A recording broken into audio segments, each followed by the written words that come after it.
Ya, selamat pagi atau selamat siang bagi teman-teman semua. Pada pertemuan kali ini, seperti yang bisa kita lihat di dalam slide, kita akan belajar tentang pemetaan gagasan atau yang biasa disebut dengan pengelompokan gagasan. Nah, di dalam pemetaan gagasan atau pengelompokan gagasan, kita akan membahas dua pokok bahasan. Yang pertama itu memahami keterhubungan antar gagasan yang didapat dari teks lisan dan teks tulis, dan yang kedua menjelaskan keterhubungan antar gagasan yang didapat dari teks lisan dan teks tulis. Jadi kita akan memahami, kemudian menjelaskan keterhubungan yang ada pada gagasan yang didapat dari teks lisan dan teks tulis. Oke, nah sebelum masuk ke materinya, Kak Syifa mau nanya dulu nih, ada yang tahu nggak tentang keterhubungan gagasan itu apa? Ya, ada yang tahu, ada yang tahu. Oke, Kak Syifa jelasin aja ya. Nah, seperti yang sudah kita bahas di pertemuan sebelumnya, kita membahas tentang gagasan pokok dan gagasan pendukung. Nah, keterhubungan gagasan ini mencakup kedua itu. Jadi, kan gagasan itu ada di dalam sebuah paragraf.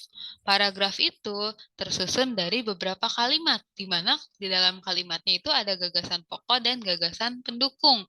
Nah, yang dinamakan keterhubungan antar gagasan itu adalah ketika gagasan pokok dengan gagasan penghubungnya atau gagasan penjelasnya itu saling berhubungan atau saling berkaitan. Jadi bahasannya sama.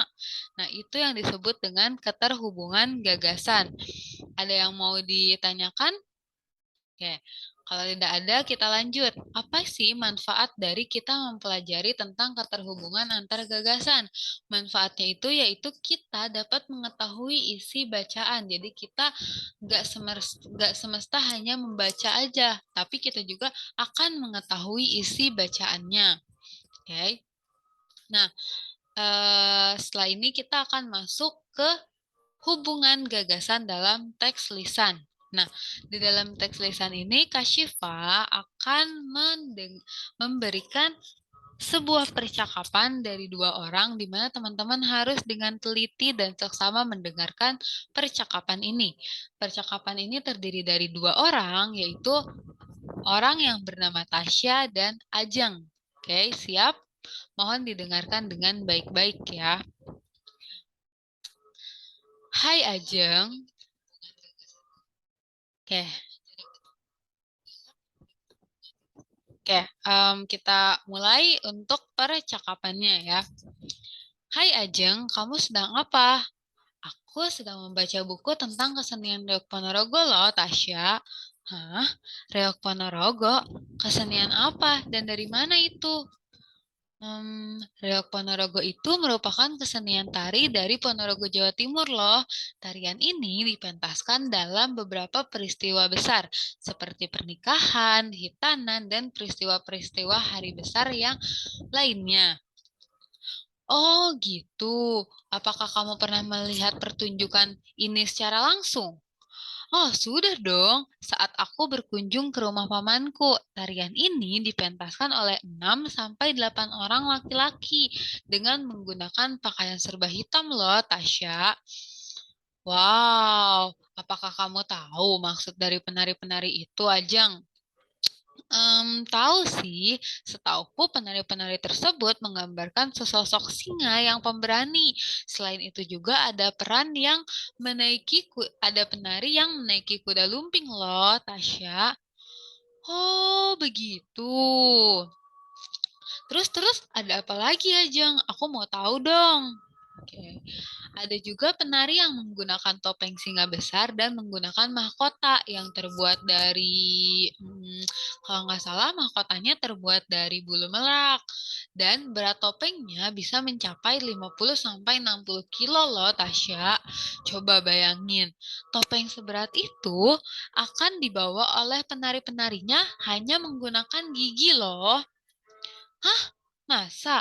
Hebat sekali ya penari-penarinya. Dan kamu juga gak kalah hebat karena kamu memiliki pengetahuan yang luas, Ajeng. Dan kamu bisa berbagi pengetahuan itu sama aku. Betapa kayanya ya Indonesia. Bahkan aku aja baru tahu tentang kesenian ini. Terima kasih ya, Ajeng, atas informasi yang sudah kamu berikan. Oke, sama-sama Tasya. Jangan lupa untuk selalu tetap budayakan kesenian daerah ya, atau kamu juga bisa mencari tahu kesenian daerah di daerah kamu itu apa, dan di daerah yang lain juga apa. Siap aja. Nah, oke. Jadi berikut tadi percakapannya. Nah, ada dari percakapan tadi, ada yang bisa jelasin nggak apa gagasan pokok dari percakapan tadi? Ada. Oke, kasih yang jawab ya. Jadi, inti pokok atau ide pokok atau gagasan pokok dari percakapan tadi yaitu mengenai kesenian Reok Ponorogo yang berasal dari Jawa Timur. Nah, dari percakapan tadi dapat kita ambil kesimpulannya bahwa percakapan antara Ajeng dengan Tasya itu merupakan percakapan yang sudah saling berhubungan. Ya, karena dari awal sampai akhir percakapan mereka terus membahas tentang Reok Ponorogo, tidak ada yang berubah, tidak ada kalimat tambahan pembahasan yang lainnya. Maka percakapan tadi sudah dikatakan saling berhubungan. Oke, sampai sini paham? Dapat dimengerti? Ya, semoga dapat dimengerti ya. Setelah itu kita akan lanjut ke pembahasan yang selanjutnya, yaitu keterhubungan antar gagasan di dalam teks tulis. Oke. Nah, di sini ada sebuah cerita. Kita baca bareng-bareng ya, teman-teman.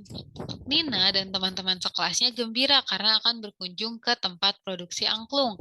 Di sana mereka akan melihat cara pembuatan angklung. Mereka juga akan belajar memainkan angklung. Nah, dari kalimat pertama sampai kalimat terakhir, di sini ada 3 kalimat. Ketiganya membahas tentang angklung ya. Maka teks ini sudah dapat dinyatakan kalau mereka saling berhubungan ya, saling berhubungan satu sama lain.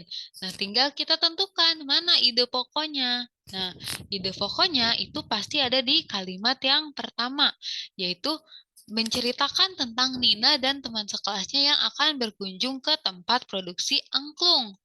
Nah, untuk kalimat kedua dan kalimat ketiga itu merupakan kalimat penjelas atau kalimat pendukung karena di situ menyatakan ketika mereka sudah sampai tempat produksi, mereka akan ngapain? Yang pertama, mereka pasti akan melihat cara pembuatan angklungnya.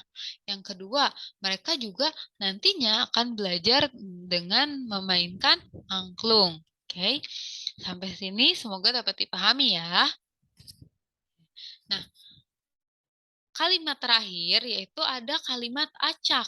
Nah, jadi di dalam keterhubungan gagasan ini, teman-teman juga bakalan ketemu dengan kalimat acak seperti ini. Nah, kalimat acak seperti ini itu harus teman-teman susun menjadi sebuah kalimat yang saling berhubungan dan menjadi sebuah kalimat yang susun, kalimat yang padu, kalimat yang nyambung ketika dibaca, kalimat yang saling berhubungan. Nah, untuk menentukan kalimat acak ini, kita harus menentukan ide pokoknya terlebih dahulu. Nah, bisa teman-teman baca ya secara langsung untuk kalimat-kalimatnya. Kira-kira ide pokoknya ada di kalimat berapa sih? Ada yang tahu nggak? Ada yang tahu? Ada yang tahu? Oke, kasih tahu ya. Jadi, ide pokoknya itu ada di kalimat yang kedua. Energi alternatif adalah sumber energi selain bahan bakar fosil. Ya, untuk kalimat selanjutnya, kita harus menentukan kalimat penjelasnya yang juga harus disusun. Oke, di sini kalimat penjelas yang kedua yaitu adalah yang nomor 1. Berbicara tentang energi alternatif, orang cenderung menggunakan tenaga matahari.